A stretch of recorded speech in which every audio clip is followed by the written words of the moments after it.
Buenos días, mis queridos hermanos, que la paz de Dios les acompañe en este día, y también le pido a Dios que me acompañe a mí, que me envíe su Espíritu Santo, porque hoy vamos a finalizar esta serie, no porque no hay más textos, sí hay todavía muchos más, muchísimos más, pero creo que con los textos que hemos venido analizando, reflexionando sobre ellos hasta ahora, y sobre todo los de hoy vais a ver que son textos bastante complicados. Necesitas que te acompañe el Espíritu Santo para poder comprender lo que Dios nos quiere decir. No es fácil. En algún momento ya os lo dije que tardé casi 2 años en poder comprender este mensaje, ¿verdad? Que Dios nos quería transmitir. Y probablemente en algún momento haremos una reflexión para explicaros precisamente cómo he llegado a esas conclusiones, ¿verdad? A comprender este mensaje que Dios nos quería decir, nos quiere transmitir en realidad, y que es el mensaje que corresponde al lugar santísimo, ¿verdad? A la iglesia de la Odisea, y que por desgracia en 1888 lo rechazamos y nos quedamos sin comprender realmente el contenido de lo que los siervos que Dios escogió para mandar este mensaje apenas llegaron a hablar del capítulo de introducción, si fuera a hablar de un libro, ¿no? Ni siquiera pudieron desarrollar mucho más lo que Dios les había dado, ¿no? Pero por la gracia de Dios, a través de la sierva del Señor, ¿verdad?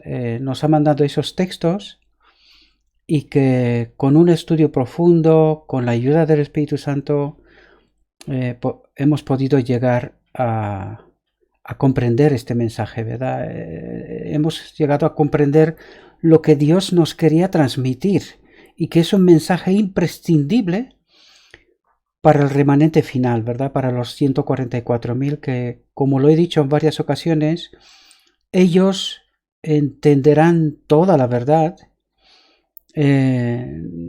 No quedará nada que no sean capaces de explicar de los puntos fundamentales de la fe, ¿verdad?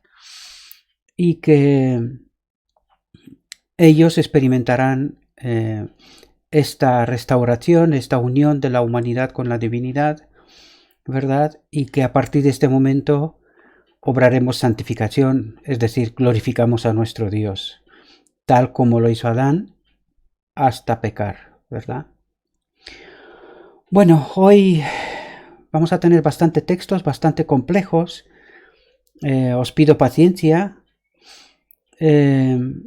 porque necesitamos comprender muchos conceptos, y por eso le pido a Dios que a través de su Espíritu Santo sea Él el que os presente este mensaje, ¿verdad? Y espero que cada uno de vosotros seáis capaces de poder comprenderlo. Sé que no será fácil, os tendrá que costar igual que a mí, ojalá menos, ¿verdad? Porque no tenemos mucho tiempo, sin deseo de fijar ninguna fecha, ¿no? ¿Verdad? Pero tal como vemos que van las cosas en el mundo, pues tiene toda la pinta de que mucho tiempo no vamos a tener, ¿verdad? Pero estoy convencido que comprenderéis este mensaje, y que hasta ahora lo habéis comprendido. Sin más, vamos a entrar en materia, ¿verdad? No hay otro camino para la salvación del hombre, dice Cristo. Separados de mí, nada podéis hacer. Y cuando habla de eso, precisamente está hablando de esa humanidad y divinidad combinada. Porque él, como ser humano, como humano, también lo experimentó. Recordad que en todo momento decía que no era él el que hacía todas esas obras, sino que el Padre que habitaba en él. ¿verdad? Pues de eso nos está hablando. Separados de su Espíritu, el que nos envió, ¿verdad? No podemos hacer nada. Lo mismo como Él no podía haber hecho nada si el Padre no habitaba en Él. ¿Comprendéis? Vuelvo a hablaros del propósito de Dios. Tenemos una reflexión anterior. Miradla, estudiadla, reflexionar sobre ella para poder entender mejor de qué estamos hablando, ¿verdad? Mediante Cristo y solo mediante Él, las fuentes de la vida pueden vitalizar la naturaleza del hombre. Y cuando nos dice eso, tenemos que entender que Cristo nos dijo que nos enviará el Consolador, ¿verdad? Su Espíritu. ¿Vale? Y hoy vamos a ver que hay otro texto que nos habla precisamente de eso. Él nos envía su Espíritu, ¿verdad? Para que mediante su Espíritu pueda vitalizar la naturaleza del hombre, ¿sí? Transformar sus gustos, ¿os dais cuenta? Transformar nuestros gustos, nuestros hábitos, ¿sí? Y hacer que sus afectos fluyan hacia el cielo. Es decir, que nos importe mucho más el cielo, el reino de Dios, que cualquier otra cosa que hay en la tierra, ¿verdad?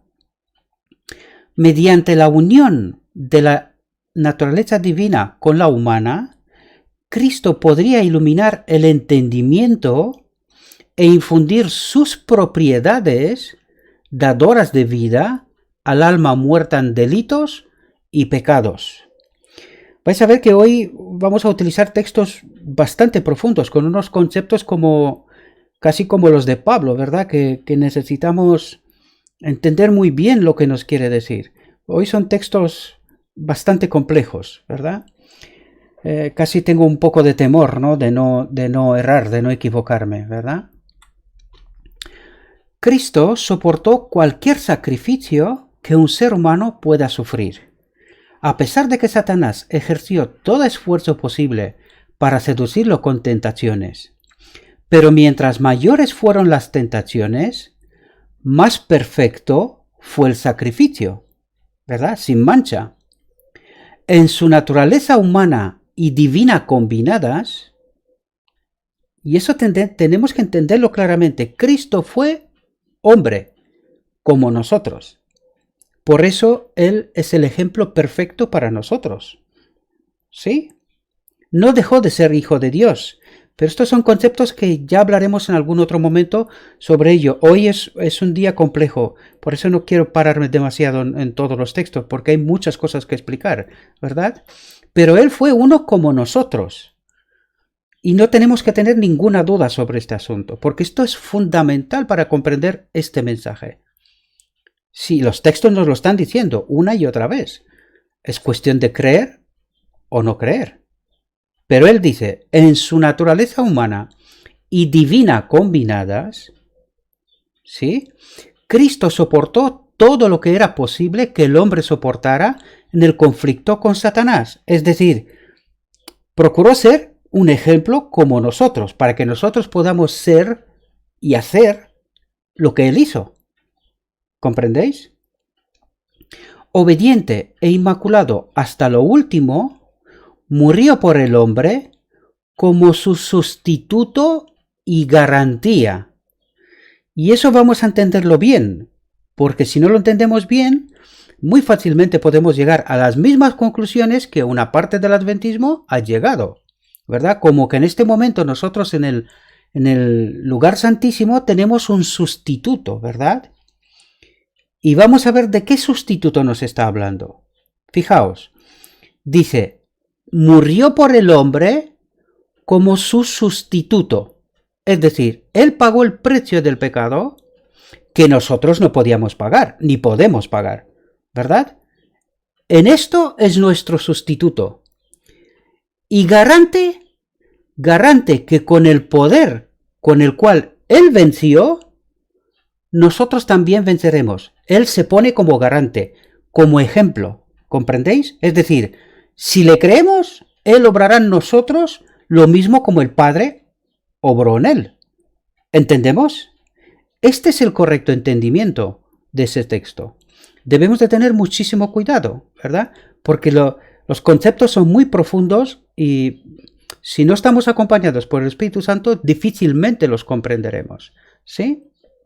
Soportando todo lo que el hombre tuviera que soportar debido al engañoso tentador. Para que el hombre venciera, ¿entendéis por qué estoy diciendo que no es un sustituto para que yo pueda vivir en el pecado?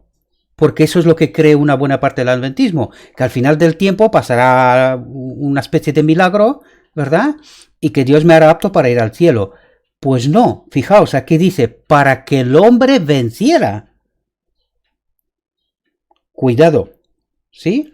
Siendo participante de la naturaleza divina. ¿Qué quiere decir? Que nosotros podemos vencer a través del Espíritu de Cristo, que nos ha sido enviado, el Consolador prometido. ¿Comprendéis? Y eso pasará en su término absoluto al final del día de la expiación. Recordad, por ahora el Espíritu Santo es enviado como ayuda. No está en su templo, ¿sí? Nos ayuda.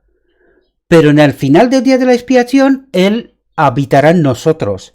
Y toda nuestra mente, una vez que ha sido purificada, limpiada de todo pecado, entonces el Espíritu Santo sí puede habitar en nosotros. ¿Comprendéis? De eso estamos tratando en todas esas reflexiones, queridos hermanos.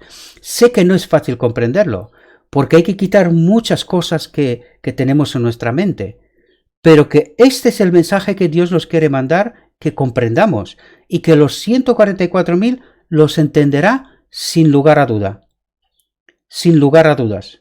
¿Sí? La verdad pura está en competencia con la falsedad. Y eso es lo que está pasando hoy. Por esto este mensaje hasta ahora no ha sido comprendido, ¿verdad? Porque la falsedad ha tomado su lugar. Recordad, en 1888 rechazamos el mensaje. Como resultado de eso, el Espíritu Santo se retiró, ¿verdad? No tenía sentido. Si lo hemos rechazado, pues se retiró, ¿verdad? Y la iglesia tomó rumbo a Egipto. Vale. ¿Qué se tiene que hacer para que el Espíritu Santo vuelva a la iglesia? ¿Sí? Como iglesia, no como personas. Cuidado. Como personas, todos tenemos acceso al Espíritu Santo. Como iglesia, tiene que haber arrepentimiento de lo que se rechazó, y es apenas entonces cuando el Espíritu Santo vuelve y puede hacer la obra que tiene que hacer. Pero por desgracia, creo, según lo escrito está, que esto no va a ocurrir. Por eso Dios al final del tiempo manda sus mensajeros, ¿verdad? Gente como yo y como tú, que con la ayuda del Espíritu Santo comprenderán este mensaje y lo darán a conocer al mundo, ¿verdad? Esta es nuestra labor en este tiempo. Ya hemos leído muchos textos al respecto y muchos más que vendrán, ¿verdad? Porque está lleno el espíritu de profecía de esto. Y podemos entenderlo también a través de la historia bíblica, ¿verdad? ¿Qué pasó cuando Cristo vino? ¿Sí?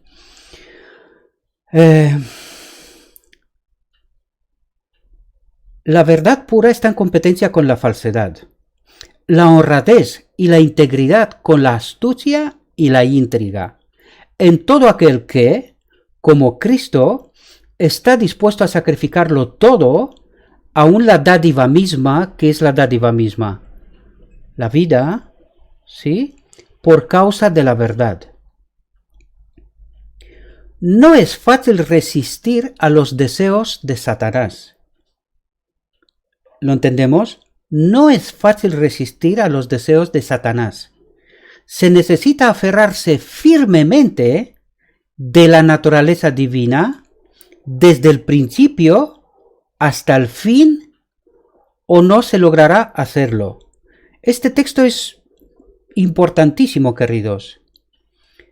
Sin el Consolador, sin el Espíritu de Cristo, no podemos resistir a las tentaciones de Satanás tal como lo hizo Cristo.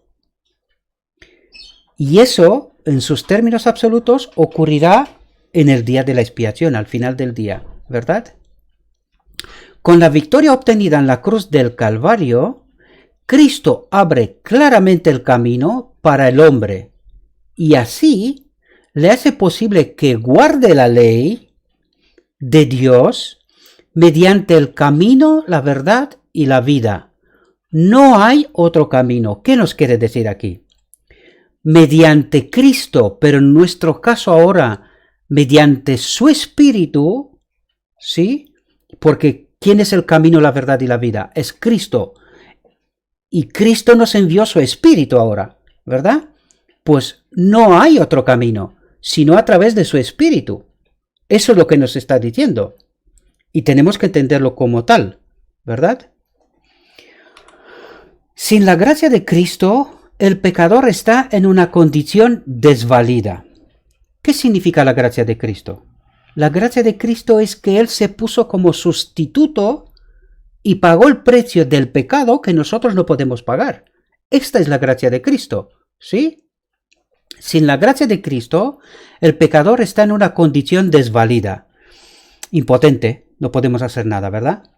No puede hacer nada por sí, pero mediante la gracia divina. ¿Qué es la gracia divina? El propósito de Dios, que Él habita en los templos humanos de todas sus criaturas.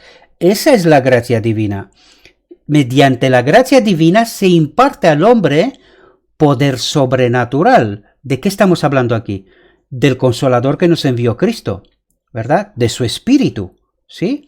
Que obra en la mente, el corazón y el carácter. Todas esas tienen lugar aquí. La mente, el corazón y el carácter. Todo está aquí. Eso nos está hablando de la imagen del santuario y del día de la expiación. Y aquí tenemos que entender claramente qué es lo que hay en el lugar santísimo. El arca del pacto y lo que contiene dentro del arca del pacto. Pues de eso nos está hablando, de la mente, el corazón y el carácter. Están allí, ¿sí? En algún momento tendremos que hablar también sobre estos asuntos. Pero entendemos que es el centro del mando, ¿verdad?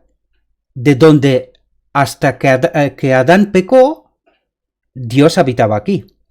Después ya no. Por eso ahora es un templo vacío. Entenderlo, vacío no es. Aquí hay mucha impureza, mucho pecado, hay otro espíritu.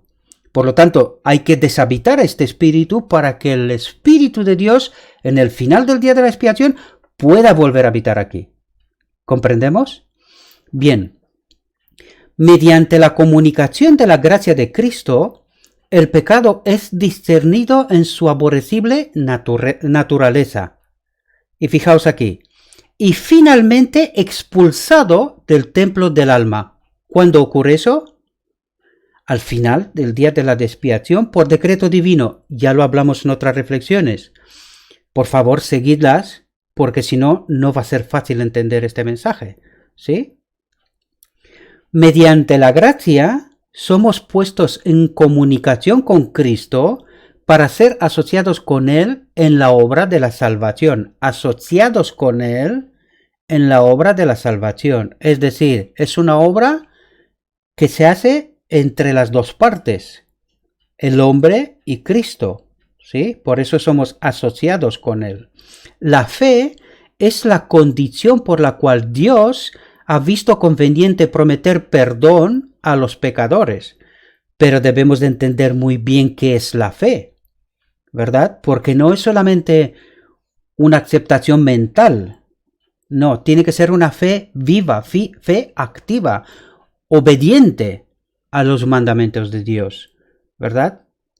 Y es por esa fe, por creer a Dios, ¿verdad? Y en su plan, pues Él nos promete perdón a los pecadores, ¿verdad? O somos perdonados, por decirlo de alguna manera, ¿no? No es que haya virtud alguna en la fe que haga merecer la salvación, ¿lo entendemos? Sino porque la fe puede aferrarse a los méritos de Cristo, quien es el remedio para el pecado. ¿Sí? La fe, otra vez os digo, fe activa, ¿verdad? Puede presentar la perfecta obediencia de Cristo en lugar de la transgresión y la apostasía del pecador. Cuando el pecador cree que Cristo es su Salvador personal, Entonces, de acuerdo con la promesa infalible de Jesús, Dios le perdona su pecado y lo justifica gratuitamente. ¿Por qué nos dice eso? Porque nosotros no somos salvos por alguna obra que nosotros hacemos. Para nada. Nosotros no obramos santificación para ser salvos, sino porque lo somos ya, nosotros procuramos vivir para glorificar a nuestro Dios.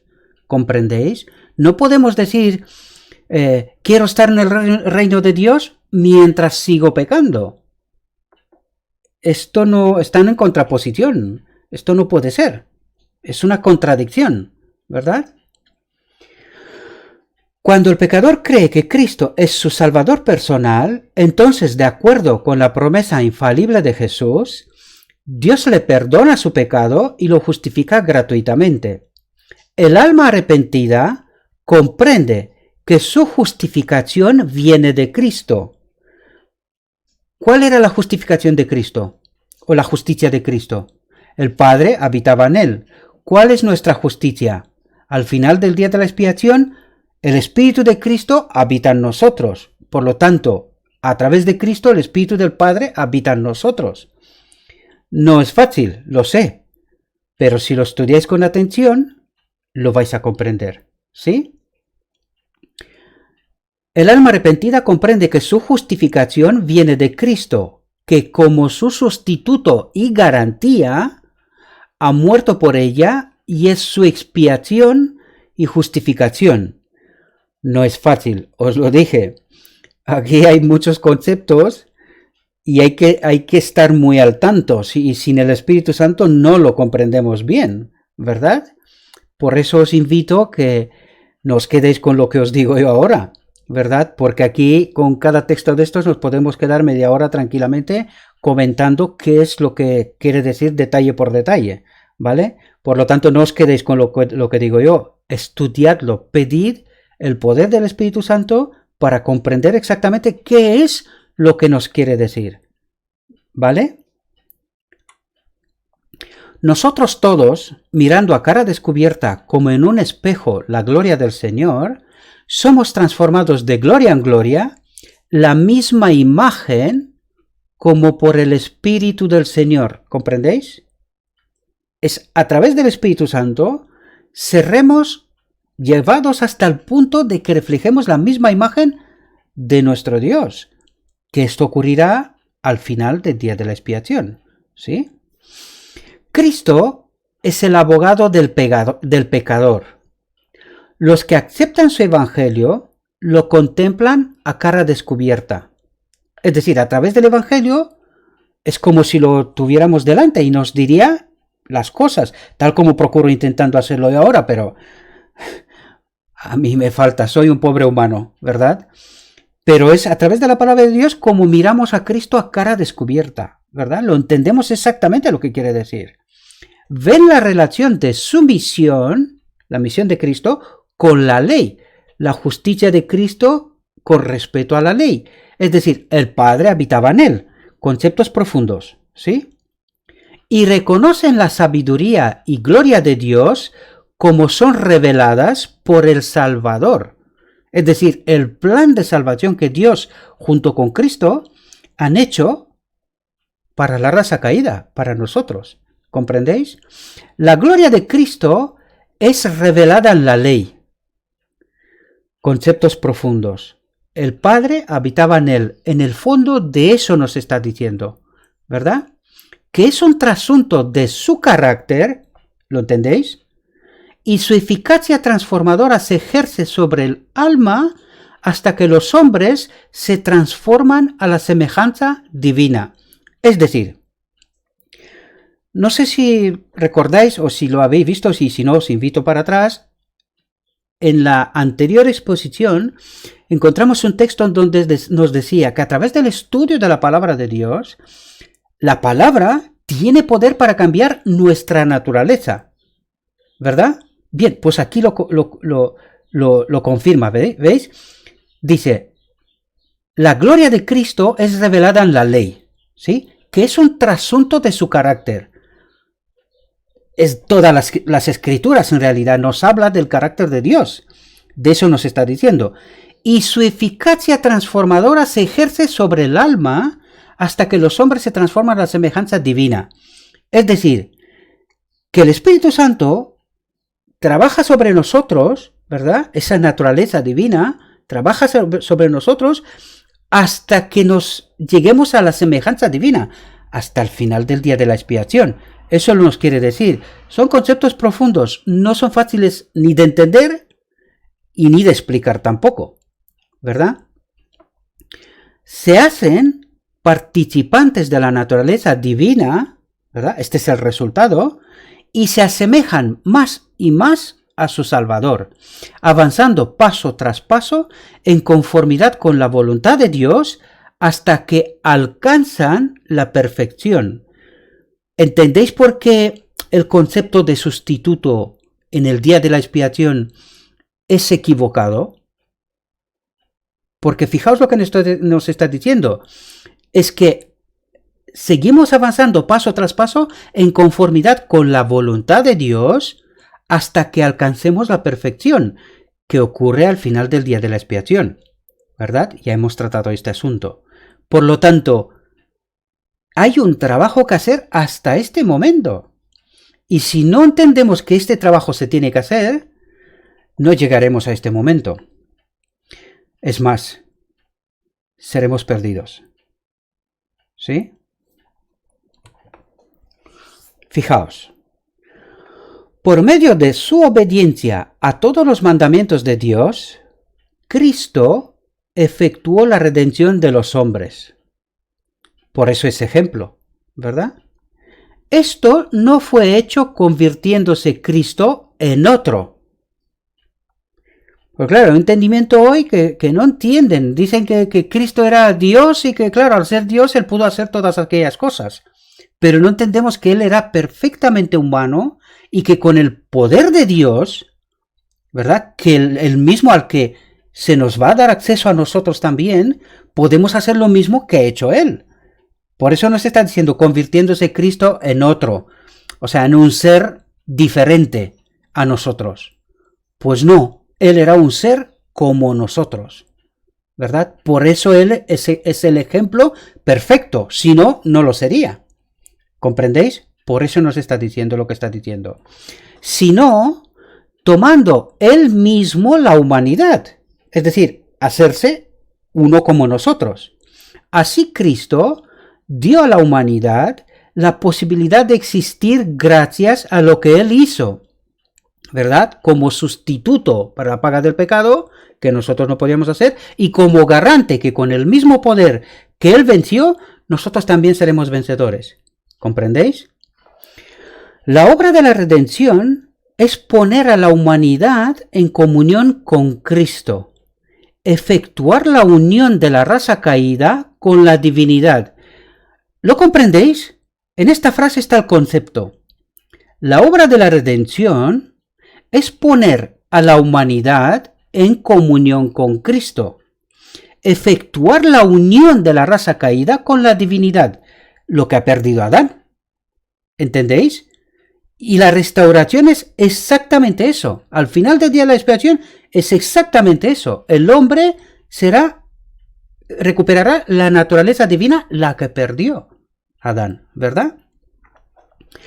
Cristo tomó la forma humana para que los hombres pudieran ser uno con Él, así como Él es uno con el Padre.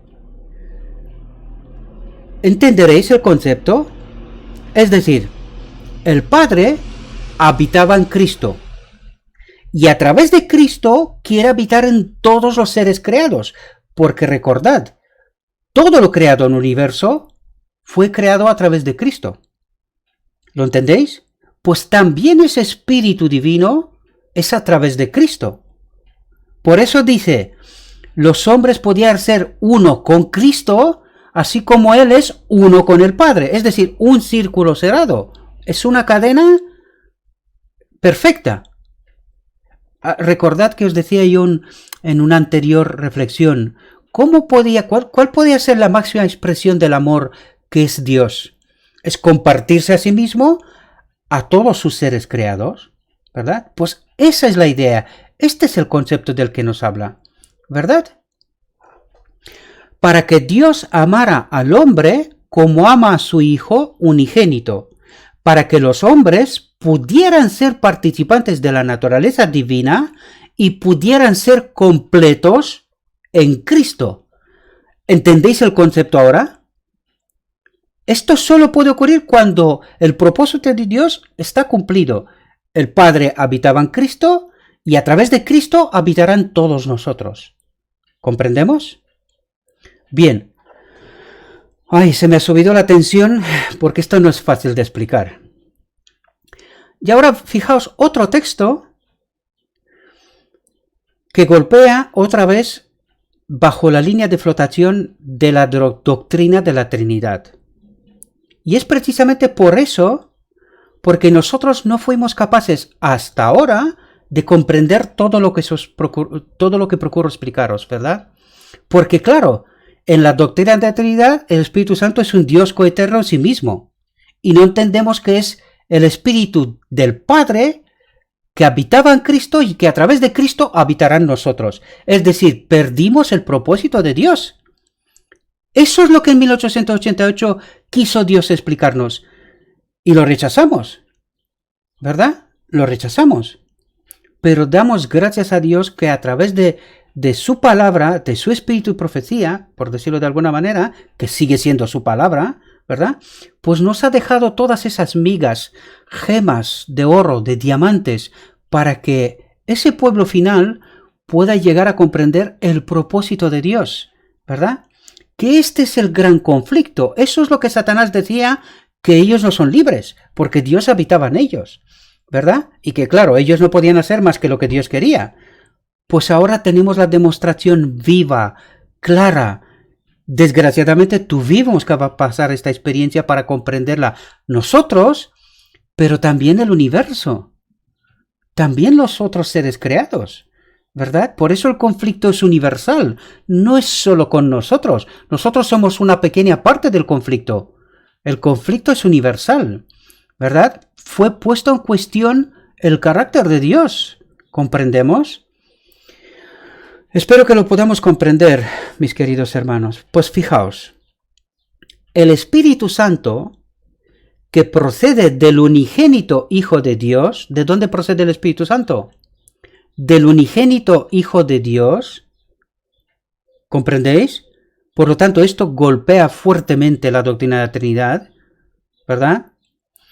Une al ser humano, cuerpo, alma y espíritu, con la perfecta naturaleza de Cristo divino-humana, justo lo que os expliqué antes, ¿verdad? El Espíritu del Padre que habita en Cristo y que a través de Cristo habitarán nosotros también, y que habitan todos los seres celestiales, ¿verdad? Pero nosotros habitará apenas después de que se hace la purificación del pecado, ¿verdad? Porque en nuestra mente todavía hay cosas aquí que no están bien. Entonces, una vez que se hace la limpieza, por decreto divino, el Espíritu Santo vendrá y habitará otra vez en nosotros y seremos hechos participantes de la naturaleza divina también.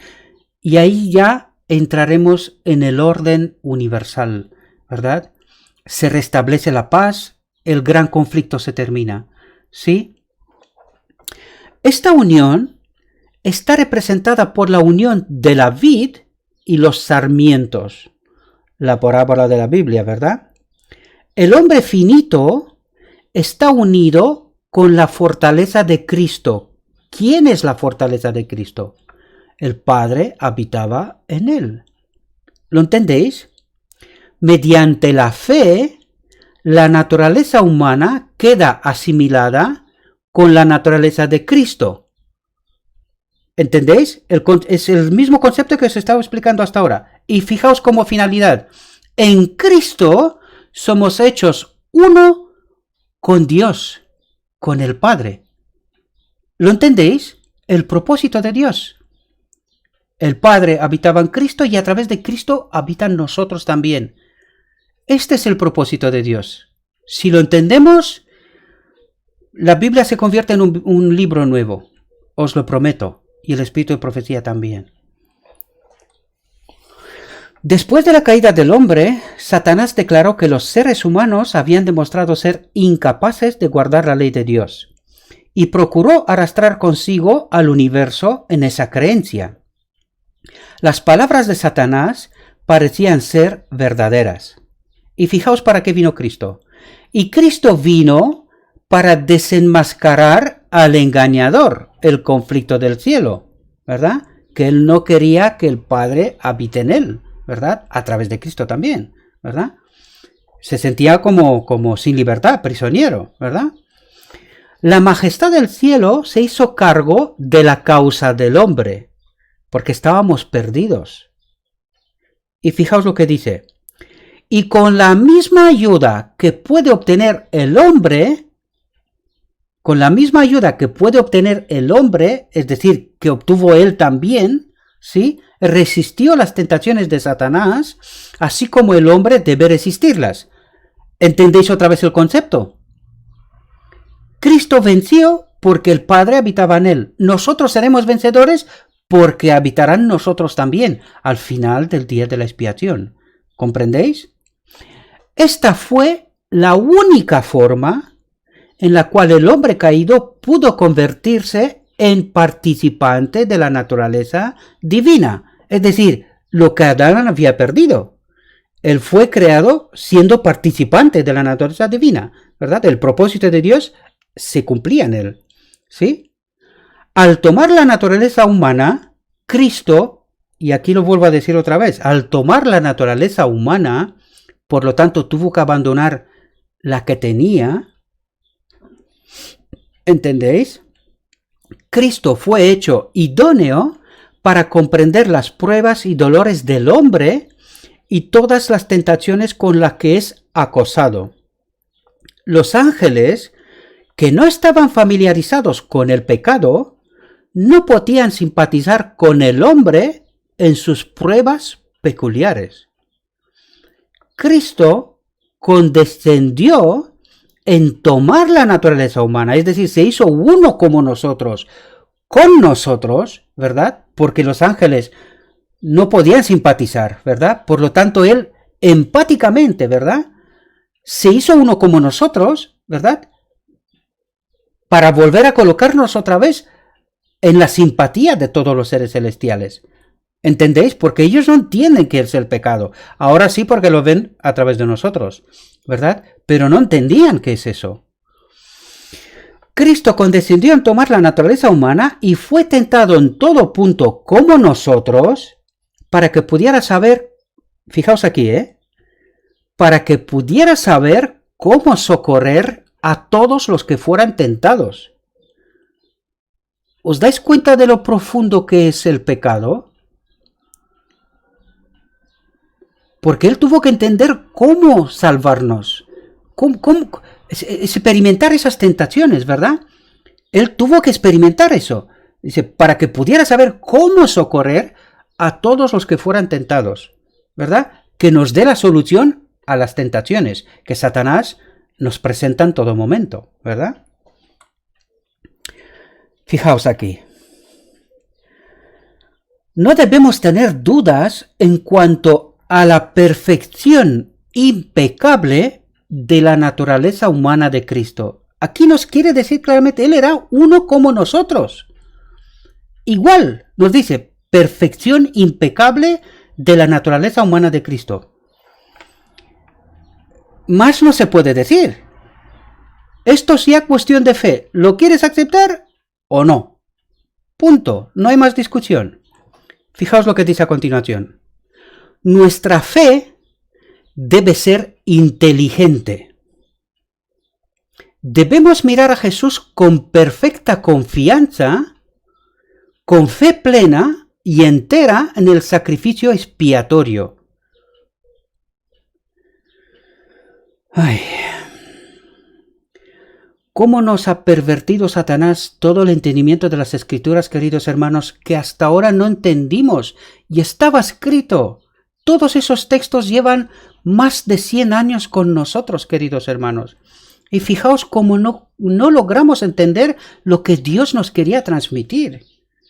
Cómo nos ha engañado y nos sigue engañando la gran mayoría de nosotros. Le ruego a Dios que a través del Espíritu Santo comprendáis este mensaje, mis queridos hermanos. Que lo comprendáis y que lo viváis. Porque Dios nos quiere tanto que fue capaz de entregar a su propio Hijo. No hay mayor forma de demostrar eso. No hay. Esto es esencial para que el alma no sea rodeada de tinieblas. Fijaos, esto es esencial. Entender claramente que Cristo fue un humano como nosotros. Esto es esencial, lo está diciendo, para que el alma no sea rodeada de tinieblas. Recordad, los 144.000 no tendrán dudas. Lo tienen claro. Lo tienen claro. Por eso Satanás no les puede engañar. ¿Comprendéis? Porque lo tiene claro. Este santo sustituto puede salvar hasta lo último, pues presentó ante el expectante universo, fijaos qué palabras utiliza la sierva, o qué palabras nos quiere transmitir Dios, mejor dicho, ¿verdad? Ante el expectante universo, una humildad perfecta y completa en su carácter humano, y una perfecta obediencia a todos los requerimientos de Dios. Él como humano solo así podía vivir, solo así podía rescatarnos, solo así podía restaurarnos, siendo un humano perfecto y un ejemplo perfecto. Solo así. Y no tenemos que tener ninguna duda sobre esto. Es una prueba de fe. Sí. ¿Lo tomamos o lo dejamos? Pero el texto nos lo está diciendo claramente. El poder divino es colocado sobre el hombre para que pueda llegar a ser participante de la naturaleza divina. ¿Lo entendéis? El poder divino es colocado sobre el hombre para que pueda llegar a ser. Esto es lo que ocurre en el día de la expiación. No es como en el lugar santo, considerado perdonado, ¿verdad? Porque esto es la justificación por la fe. Considerado perdonado. Pero es que en el lugar santísimo no se trata de ser considerado, se trata de purificación, ¿verdad? De limpieza completa del pecado y de restauración. Y de eso nos está hablando. El poder divino es colocado sobre el hombre, es decir, se nos envía el poder, el Espíritu de Cristo, para que podamos llegar a ser participantes de la naturaleza divina, habiendo escapado de la corrupción que está en el mundo por la concupiscencia. Por esto el hombre, fijaos aquí palabras, entendamos bien los conceptos. Por esto el hombre, arrepentido, condición indispensable para recibir perdón. Y creyente, ¿creyente en qué? En la palabra de Dios, creer que lo que Dios ha hecho lo llevará a cumplimiento. Eso significa ser creyente, creer y vivir conforme a la palabra de Dios. Puede ser hecho justicia de Dios en Cristo. ¿De qué nos está hablando aquí? ¿Quién era la justicia de Cristo? El Padre habitaba en él. Y dice, y nosotros podemos ser hechos justicia de Dios en Cristo. Es decir, a través de Cristo se nos da a nosotros esa naturaleza divina, esa justicia de Dios. A partir de ese momento viviremos sin pecar, glorificando a nuestro Creador. Son conceptos profundos, pero una vez que entiendes los principios, no cuesta tanto. Es más fácil comprenderlos, ¿verdad? Además que para mí el texto es lo suficientemente explícito. Para mí. Espero que para cada uno de vosotros también, ¿verdad? Hemos transgredido la ley de Dios, y por las obras de la ley ninguna carne será justificada. Podemos hacer todo lo que queramos, no vamos a ser salvos. ¿Entendéis? Pero es que nosotros no vivimos para ser salvos, porque ya lo somos. Si aceptamos el sacrificio y la gracia de Cristo, ya lo somos salvos. ¿Por qué obedecemos nosotros? Para glorificar a nuestro Dios. Por eso nos está diciendo, por las obras de la ley ninguna carne será justificada. ¿Lo entendéis? Además que esta justificación no la obro yo. Recordad, es el Consolador que me ha sido enviado. Es a través de Él que nosotros obramos obediencia. No es porque yo decido, que no podemos en realidad. Ya lo vemos en nuestras vidas. Si no estamos acompañados por el Espíritu Santo, solo hacemos tonterías. ¿Comprendéis? Los mejores esfuerzos que pueda hacer el hombre con su propio poder son ineficaces para responder ante la ley santa, es decir, ante la obediencia en términos absolutos. Es que no podemos. Por eso es la ley santa y justa que ha transgredido, pero mediante la fe en Cristo puede demandar la justicia del Hijo de Dios. Ya hablamos del concepto. Podemos demandar que el Padre también habite en nosotros. Eso es lo que está diciendo. Es decir, lo que hace Dios aquí nos pregunta, ¿quieres que haga contigo lo mismo que he hecho con Cristo? El ejemplo. ¿Quieres que lo haga contigo también? Eso es lo que nos está diciendo aquí. Que podemos demandar la justicia del Hijo de Dios como plenamente suficiente. No necesitas más. Eso es lo único que necesitamos. Cristo satisfizo las demandas de la ley en su naturaleza humana. Lo vuelve a reiterar, es decir, Él era humano, ¿verdad? Pues lo que he hecho con Él, lo quiere hacer con nosotros, ¿verdad? Llevó la maldición de la ley por el pecador. Hizo expiación para él, a fin de que cualquiera que cree en él no se pierda, sino tenga vida eterna. Fijaos, la fe genuina, esto quiere decir que hay más tipos de fe. Pero aquí nos dice, la fe genuina se apropia de la justicia de Cristo. Ya hablamos que es la justicia de Cristo. El Padre habitaba en él, por lo tanto, queremos que habite en nosotros. Y al final del día de la expiación, esto se llevará a cabo, ¿verdad? Y el pecador es hecho vencedor con Cristo, pues se lo hace participante de la naturaleza divina, y así se combinan la divinidad y la humanidad. Todo lo que se ha estado explicando, fijaos, está en esta frase. La fe genuina se apropia de la justicia de Cristo y el pecador es hecho vencedor con Cristo, pues se lo hace participante de la naturaleza divina, el propósito de Dios, ¿verdad? Y así se combinan la divinidad y la humanidad. Sencillo, en una frase, pero si no entiendes los conceptos bien, pues te llevas a otros entendimientos errados, ¿sí? El que está intentando alcanzar el cielo por sus propias obras al guardar la ley, está intentando un imposible.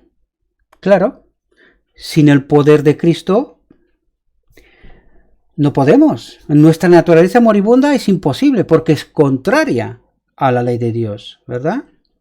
El hombre no puede ser salvado sin la obediencia, pero sus obras no deben ser propias. ¿De quién son? Del Espíritu de Cristo, el que nos ha sido enviado, ¿verdad? De Él son estas obras, no son nuestras. Cristo debe efectuar en él tanto el querer como el hacer la buena voluntad de Dios. Si el hombre pudiera salvarse por sus propias obras, podría tener algo en sí mismo por lo cual regocijarse. El esfuerzo que el hombre puede hacer con su propia fuerza para obtener la salvación, palabra clave, hay que entenderlo bien. El esfuerzo que el hombre puede hacer con su propia fuerza, ¿con qué propósito? Para obtener la salvación, está representado por la ofrenda de Caín. ¿Por qué? Porque no confía en Dios, no confía en Él como sustituto y garante. ¿Comprendéis? Por eso, porque nosotros obramos obediencia a través del poder de Cristo, ¿verdad? Pero para la gloria de Dios, para glorificar a Dios, no para ser salvos. porque ya lo somos. ¿Entendéis? Y obrar de otra manera es desconfiar de lo que Dios ha hecho por nosotros. Por eso está diciendo, esta es la ofrenda de Caín. Cuando estamos haciendo lo que estamos haciendo, con la razón, el motivo que nos hace obrar lo que sea que obremos, es que queremos ser salvos. Cuando estemos pensando esto, esta es la ofrenda de Caín. Es porque desconfiamos de nuestro Dios. ¿Lo entendemos? Todo lo que el hombre puede hacer sin Cristo está contaminado con egoísmo y pecado. Pero lo que se efectúa mediante la fe es aceptable ante Dios. Es decir, lo que estamos obrando por la fe, por creer a Dios que lo que Él obra es suficiente, ¿verdad? Aquello es aceptado. ¿Lo entendemos? El alma hace progresos cuando procuramos ganar el cielo mediante los méritos de Cristo. Lo está diciendo, ¿verdad? Lo que estamos diciendo antes. Contemplando a Jesús, el autor y consumador de nuestra fe, podemos proseguir de fortaleza en fortaleza, de victoria en victoria, pues mediante Cristo, la gracia de Dios, ¿qué es la gracia de Dios? Es el Padre habitaba en Cristo y habita en nosotros. Ha obrado nuestra completa salvación. ¿Lo entendemos? Si ponemos los marcadores correctos, ¿verdad? Los principios correctos, y todo tiene que ser a través de la plataforma del día de la expiación, hay que entender bien la obra del santuario y qué es lo que ocurre ahí, ¿verdad? Pues de eso nos está hablando. Al final del día de la expiación, Él obrará en nosotros santificación. Él, no yo. Sin embargo, no puedo vivir hasta entonces de cualquier manera, porque esto sería en contradicción con el carácter de Dios, ¿verdad? Pero todo lo que yo vivo es para glorificar a Cristo. ¿Entendéis? No para obrar salvación, sino precisamente porque ya lo soy salvo. Este es el concepto correcto. Fijaos aquí. Pero al paso que Dios puede ser justo y sin embargo justificar al pecador por los méritos de Cristo, nadie puede cubrir su alma con el manto de la justicia de Cristo, el manto que cubría a Adán, relacionar uno con otro, ¿verdad? Fijaos, ¿qué perdió Adán? La naturaleza divina. ¿Qué es lo que tenía Cristo? ¿Qué es la justicia de Cristo? El Padre habitaba en él, ¿sí? Y a través de él hacía todo lo que hizo, ¿entendéis? Vamos a leerlo otra vez. Pero al paso que Dios puede ser justo y sin embargo justificar al pecador por los méritos de Cristo que están obrados a través del Padre, ¿sí? Nadie puede cubrir su alma con el manto de la justicia de Cristo, atentos, mientras practique pecados conocidos o descuide deberes conocidos. ¿Qué está diciendo aquí?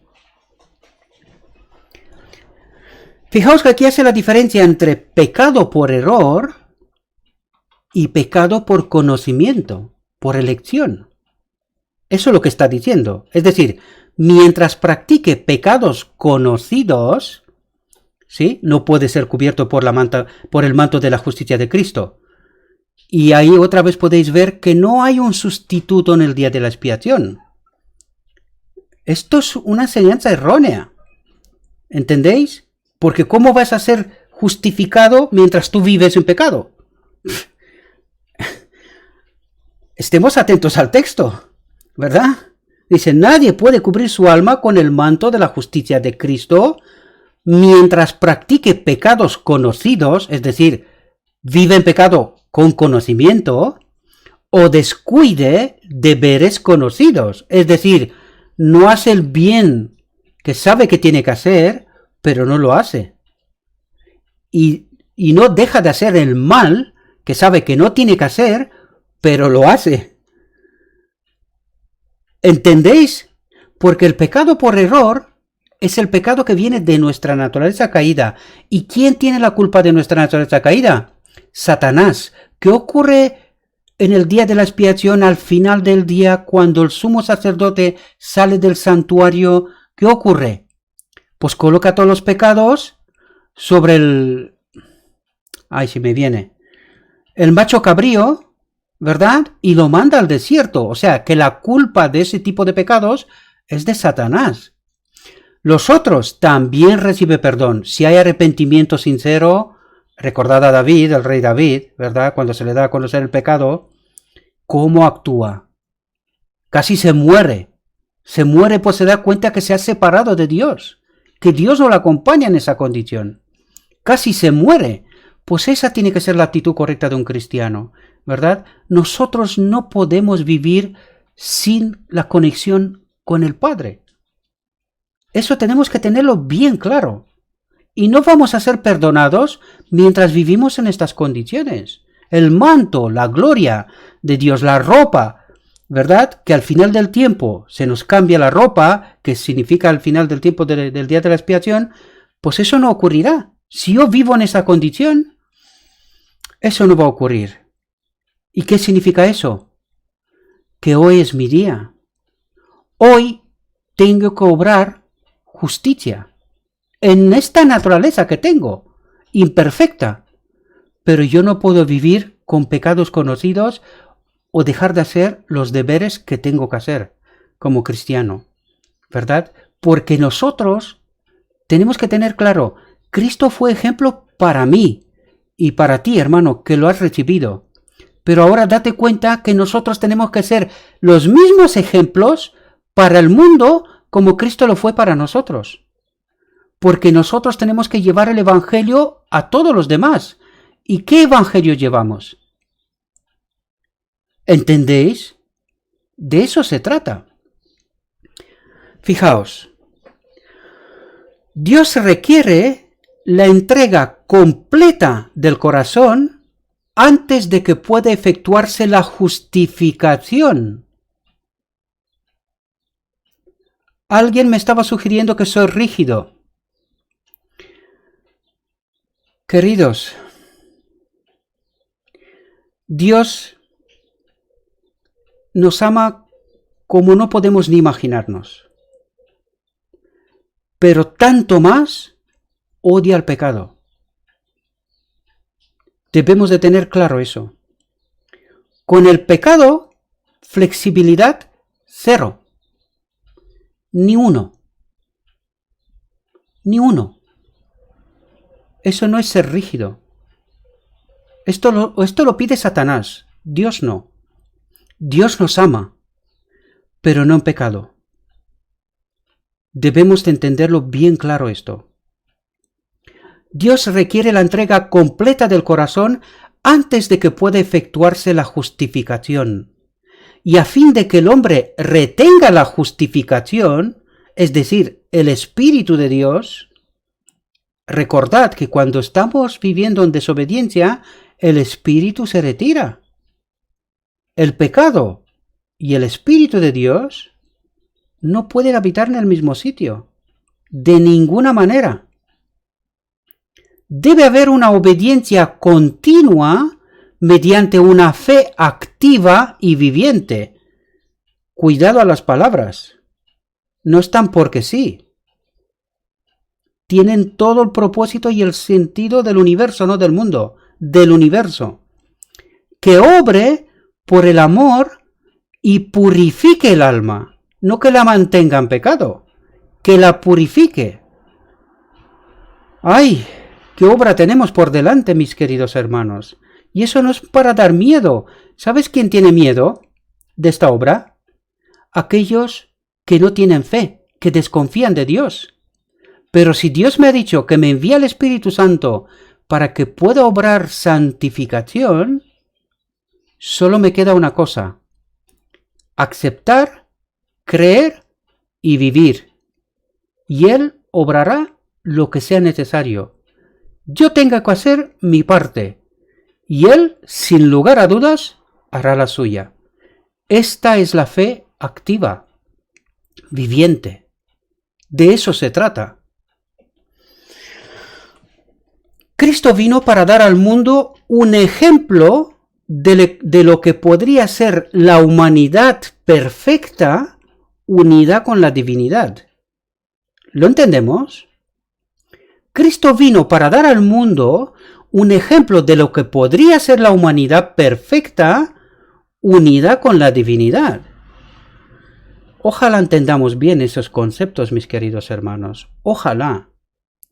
Presentó al mundo una nueva fase de la grandeza. ¿De qué está hablando aquí? Dios presentó al mundo una nueva fase de la grandeza de Dios. Dios se ha hecho hombre. De eso nos está hablando. Dios se ha hecho hombre. Una nueva fase de la grandeza, cuando exhibió su misericordia, compasión y amor. A través de Cristo demostró todo esto. ¿Lo entendemos? Dio a los hombres una nueva interpretación de Dios. ¿Cuál era la interpretación de Dios? Precisamente esa, que era un Dios rígido, inflexible, intolerante, ¿verdad? Hay que mirar cómo veían los judíos a Dios, ¿verdad? Y luego en toda la Edad Oscura, la Edad Media, ¿cómo interpretaban a Dios? ¿Qué es lo que exigían la Iglesia a la gente que haga? Porque Dios es intransigente, rígido, ¿eh? Pues Cristo vino para dar a los hombres una nueva interpretación de Dios, ¿verdad? Una nueva fase de la grandeza, de quién es nuestro Dios. Como cabeza de la humanidad, ¿de quién habla aquí? De Cristo, como cabeza de la humanidad, que será por la eternidad, ¿sí? El nuevo Adán, el segundo Adán, ¿lo entendemos? Como cabeza de la humanidad, enseñó a los hombres lecciones en la ciencia del gobierno divino, por las cuales reveló la rectitud de la reconciliación de la misericordia y la justicia. Es decir, vino a rescatarnos sin pisotear ni un principio y ni una ley del gobierno divino, de la eternidad. Debemos de entenderlo. Y eso nos quiere decir que nuestro Dios no mata en ninguna condición. Ni al principio, ni en el medio, ni al final del tiempo. Nunca. Dios no mata. Eso es lo que nos está diciendo. Que no viola ninguno de los principios de la eternidad. ¿Entendemos? Y en esa condición tuvo que rescatarnos. Y lo ha hecho. La reconciliación de la misericordia y la justicia no implicaban ninguna transigencia con el pecado ni ignorar ninguna demanda de la justicia, sino que dando su lugar debido a cada atributo divino, se podía ejercer la misericordia en el castigo del hombre pecaminoso e impenitente sin destruir la clemencia de la reconciliación ni perder su carácter compasivo, y la justicia se podía ejercer al perdonar al transgresor arrepentido sin violar su integridad, su justicia. ¿Lo entendemos? Más claro agua. Jesús vino para traer un poder moral, la naturaleza divina que perdió Adán, ¿verdad? Que se combine con el esfuerzo humano. Es decir, es una obra conjunta entre hombre y Dios. Y en ningún caso sus seguidores deben tomarse la libertad de perder de vista a Cristo, su ejemplo.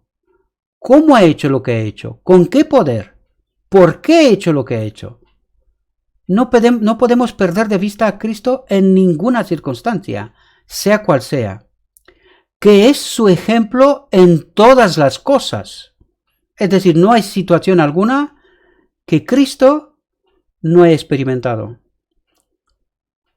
Él dijo, por ellos yo me santifico a mí mismo para que también ellos sean santificados en la verdad. ¿Lo entendemos? A través de su palabra, ¿verdad?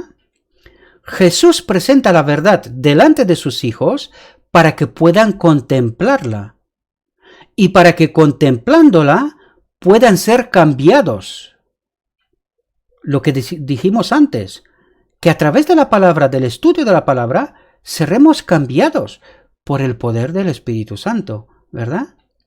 Sino siendo transformados por su gracia de la transgresión a la obediencia, de la impureza a la pureza, del pecado a la santidad del corazón y a la rectitud de la vida. ¿Entendemos? Esta es la obra en la cual tenemos que participar y se tiene que hacer. Si no, no seremos justificados.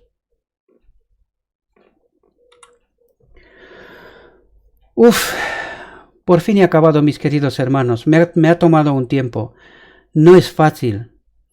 No es fácil ni entenderlo, porque he experimentado esto, y tampoco explicarlo, porque no se puede explicar lo que no se ha entendido, y no se puede entender si el Espíritu Santo no te acompaña. Creedme. Espero, mis queridos hermanos, os pido disculpas, sé que ha pasado mucho tiempo, pero créanme, creo que este es un estudio maravilloso. No dejéis de hacerlo. Cada cierto tiempo recordarlo. Iros directamente a mensajes selectos, tomo 1. Ahí es donde está todo con respecto a este asunto. O casi todo. Hay muchos otros textos, por supuesto que sí. Muchos. Pero allí está bastante en detalle todo este asunto. No dejéis de estudiarlo, reflexionad sobre ello. Pero sobre todo, confiad en Dios. Es fácil salvarse. Y es muy difícil perderse. Muy difícil. Y sé lo que estoy diciendo. Porque mi labor y tu labor es solo confiar en Dios y elegir obedecerlo. Esta es nuestra labor. Todo el poder, todo lo que es necesario para nuestra redención y nuestra justificación, nuestra salvación, lo hace Él. Solo debemos de confiar y obrar conforme con la fe. Que Dios os bendiga, que tengáis un próspero día y que el Espíritu Santo os acompañe, mis queridos hermanos. Si creéis que esta reflexión os ha sido de ayuda, compartirla con todos aquellos que también queréis que entiendan este asunto. Que Dios os bendiga, que el Espíritu Santo os acompañe, que tengáis un próspero día. En el nombre de Cristo os lo he dicho todo. Amén.